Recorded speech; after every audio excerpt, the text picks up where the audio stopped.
नमस्कार, आप देख रहे हैं फर्ज की जंग न्यूज इंडिया।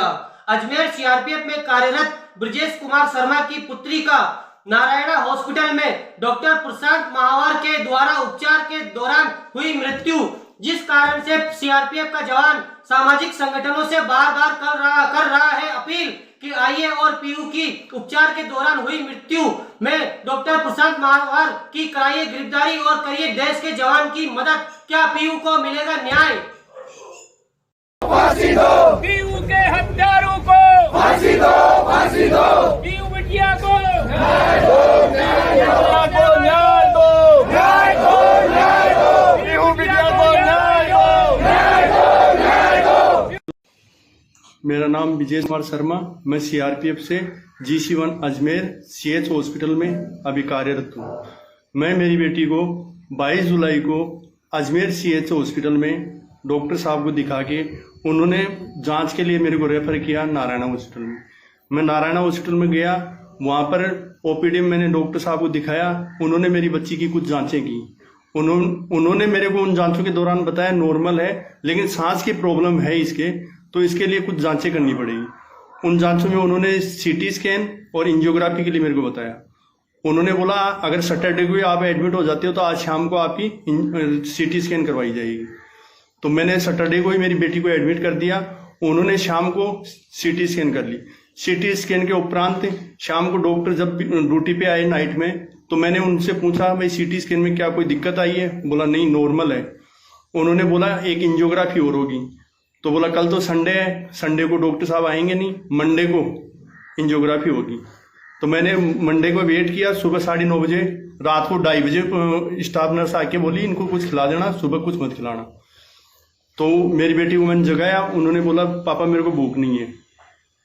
तो उन्होंने सुबह 9:30 बजे मेरी बेटी को बोले तैयार कर दो, एंजियोग्राफी के लिए जाना है।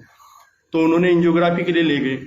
इससे पहले वार्ड में बच्चे एडमिट और भी थे। उन्होंने पूछा भी, मेरी बेटी को वार्ड में कोई ट्रीटमेंट नहीं किया गया, मेरी बेटी बिल्कुल नॉर्मल थी। उन्होंने एंजियोग्राफी के लिए जैसे अंदर लेके गए तो मैं साथ गया। तो मैं जैसे ही साथ गया तो मेरे को बताया गया कि आप 15 से 20 मिनट बाहर वेट करो, अभी एंजियोग्राफी हो जाती है। तो उन्होंने ट्रॉली लेके आए। मेरी बेटी ट्रॉली पे नहीं गई, वो पैदल चल के गई है, हंसती हुई अंदर गई है एंजियोग्राफी के लिए। जैसे वो एंजियोग्राफी के लिए गई है, मैंने आधा घंटा वेट किया। आधा घंटे बाद में मैं अंदर जाके मैंने पूछा कि भाई मेरी बेटी की एंजियोग्राफी होनी थी, हो गई क्या? बोला अभी चल रही है। फिर मैं हार के बाहर बैठ गया। फिर मैं आधा घंटे बाद में, हर बार आधा घंटे में जा रहा था, मेरे को कोई संतुष्टपूर्ण जवाब नहीं दिया। उन्होंने इतना ही बोला कि एंजियोग्राफी चल रही है। तो मैं 3:30 से 4 के बीच में मेरे पास में कंपाउंडर साहब आए, बोले आपको डॉक्टर साहब बुला रहे हैं। उन्होंने मेरे को इतना बोल के वो दूसरी साइड में चले गए। मैं चेंबर की तरफ चला गया, एंजियोग्राफी की तरफ। जैसे ही मैं गेट अंदर खोल के गया तो वहां दूसरे डॉक्टर वहां खड़े थे।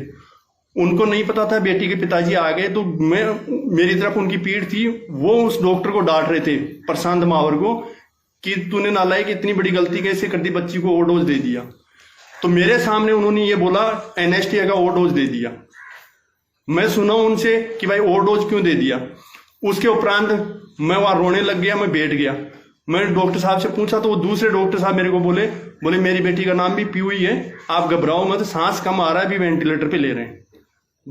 इतना बोल के वो वहां से मैं बाहर आ गया। मैं आया, उन्होंने वेंटिलेटर पर शिफ्ट कर दिया। वेंटिलेटर पर शिफ्ट करने के बाद मैं बाहर वेट करता रहा। मैंने मेरे IG साहब से बात की कि सर ऐसी ऐसी बात है, मैं मेरी आंखों से कानों से सुना हूं कि डॉक्टर साहब ऐसे बोल रहे हैं, इतनी बड़ी लापरवाही। मेरी बेटी के कुछ हो गया तो मैं उनको ये बोला कि मैं नहीं बचूंगा साहब, मेरी बेटी को चाहे दिल्ली शिफ्ट करना पड़ी, मेरी बेटी अगर चली गई तो मैं नहीं बच पाऊंगा साहब। उन्होंने वहां से डॉक्टर साहब को उनको भेजा। हमारे 246 बटालियन से डॉक्टर साहब, CRO साहब आए। वहां आके हॉस्पिटल में उस पे वेंटिलेटर पे मेरी बेटी को देखने गए। वहां उन्होंने आके ये बोला आप भगवान के आगे हाथ जोड़ो, कुछ नहीं, बेटी बच जाएगी। मैं वहां मंदिर में गया, आरती किया, वहां से चन्नामृत लाके मेरी बेटी के होठ के लगाया। मेरी बेटी ने अंदर नहीं लिया। मैं बाहर आ गया। बाहर आके मैं मिसेज को उनको बाहर ले गया। बाहर लेके रूम पे, वहां सामने हमने रूम लिया था, वहां छोड़ने गया। मेरी वाइफ एकदम उदास हो रखी थी। मैं जैसे ही छोड़ के आया, वहां मैं उनसे बातें करने लगे। 11:50 पे मेरे पास में हॉस्पिटल से फोन आता है कि आप पीयू के पिताजी बोल रहे हैं। मैं बोला हाँ। तो मैं जैसे ही हॉस्पिटल में गया, चारों तरफ के गेट बंद के लिए पुलिस प्रशासन ने पहले बुला रखी थी उन्होंने। जैसे ही मैं गया, मेरे को अंदर जाते मेरे को बोले आपकी बेटी के 2 बार हार्ट अटैक आ गया और नहीं बच पाई, आप बिल पे साइन कर दो और डेड बॉडी ले लेना।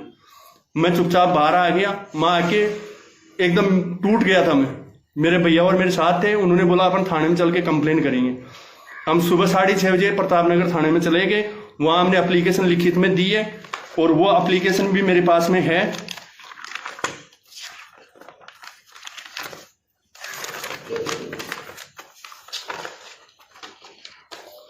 ये मैंने प्रतापनगर थाने में एप्लीकेशन लिखित में दी थी और इसमें मैं खुद लिखा था कि सीसीटीवी कैमरे की फुटेज तुरंत प्रभाव से वहां कलेक्ट करी जाए, लेकिन मेरी कोई सुनवाई नहीं किया।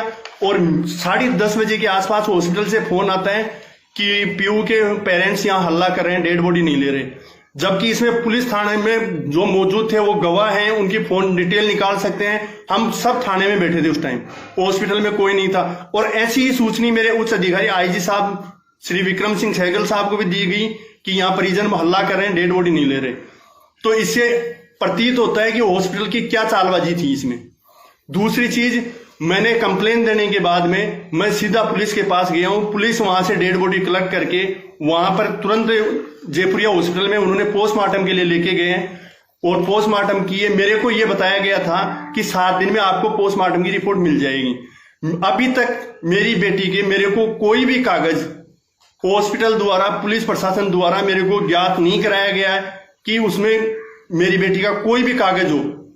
मेरे को अभी तक नहीं दिया गया, न मेरे को पोस्टमार्टम की रिपोर्ट दी जा रही है। और मेरी एप्लीकेशन के ऊपर एक फॉर्मेलिटी के तौर पे पुलिस थाना प्रतापनगर ने ये मर्ग दर्ज की है आईपीसी 174 के तहत। इतनी बड़ी लापरवाही में एक सीआरपीएफ का जवान जो देश सेवा में है, उसकी बेटी के साथ में इतना बड़ा हादसा करने के बाद इतने आराम से वो डॉक्टर सब जगह अपने काम कर रहे हैं और मैं एक दर भटक रहा हूं न्याय के लिए। ये एफआईआर की जगह मेरे को मर्ग दर्ज करके ये कागज मेरे हाथ में दिया है पुलिस प्रशासन ने। जबकि मेरा गुनाह क्या था, मैंने सीआरपीएफ के सीएच हॉस्पिटल अजमेर से मेरी बेटी को दिखाया हूं, उन्होंने मेरे को रेफर किया है और वो रेफर लेटर ये है। आज तक मेरे डिपार्टमेंट ये नहीं पूछा इसकी बेटी के कागज कहां है। दूसरी चीज, उन्होंने ये भी ज्ञात नहीं करने की कोशिश की कि इसकी बेटी किस वजह से खत्म हुई। आज मैं ये पूछना चाहता हूं, मैं हर आदमी को ये बताना चाहता हूं कि इतना राजनीति का प्रेशर राजस्थान में होने के नाते मेरी बेटी को न्याय नहीं मिल रही, मैं दर भटक रहा हूं। और मैं माननीय प्रधानमंत्री जी अशोक गहलोत जी, मुख्यमंत्री जी अशोक गहलोत जी, अमित शाह जी गृह मंत्रालय, हर जगह मैंने ऐसी कोई जगह नहीं छोड़ी जहां मैंने लेटर नहीं भेजा हो। ये मेरे स्पीड पोस्ट की रिसीव्ड कॉपी है। मैंने Rajasthan secretary IGP Rajasthan sector को भी भेज रखा है, director Narayana hospital multi specialist को भी भेज रखा है और राजस्थान पुलिस को भी भेज रखा है, डीजी साहब को, माननीय गृह मंत्री भारत सरकार को भी भेज रखा है, माननीय प्रधानमंत्री जी को भी भेज रखा है और संपादक महोदय जी को भी भेज रखा है।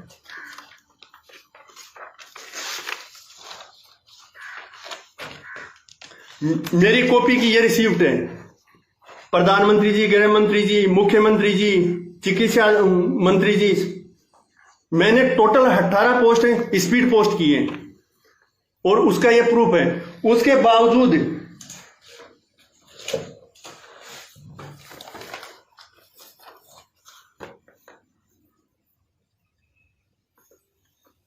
चिकित्सा मंत्री भारत सरकार को भी मैंने स्पीड पोस्ट किया है और मेरी सहायता के लिए मैं आदरणीय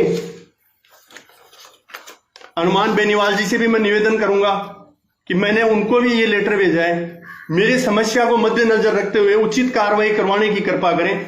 मैं माइंडली, मेरा परिवार और मैं इतने डिस्टर्ब हो रखे हैं कि कोई सहयोग करने के लिए आगे नहीं आ रहा।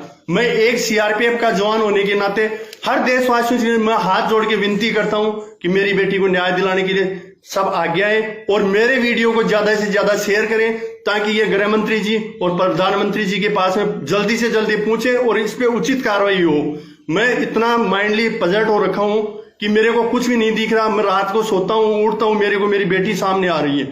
वो मेरी बेटी मेरे से ये बोल रही है कि एक अभागा बाप मेरे को यानी कि न्याय नहीं दिला पा रहा। तो मैं हाथ जोड़ के विनती करता हूं कि मेरी बेटी को न्याय मिलना चाहिए और किसी की बेटी ऐसे शिकार नहीं हो। मैं हर उस देशवासियों से हाथ जोड़ के विनती करता हूं। मैं दोबारा बोल रहा हूं कि मेरा वीडियो ज्यादा से ज्यादा शेयर करके ये न्यूज तक और प्रधानमंत्री जी तक और गृह मंत्री जी तक ये जल्दी से जल्दी पूछे। इस पे सख्त से सख्त कार्रवाई करनी चाहिए। मेरी बेटी एक हंसती खेलती गई थी, उस हॉस्पिटल की इतनी लापरवाही है कि वो सीसीटीवी कैमरे की फुटेज भी देने को तैयार नहीं है और पुलिस प्रशासन ले नहीं सकती, क्योंकि उस हॉस्पिटल पे इतना राजनीति का प्रेशर है, उतना उनको सपोर्ट है कि एक आम आदमी के लिए जीना मुश्किल है और न्याय लेना मुश्किल है।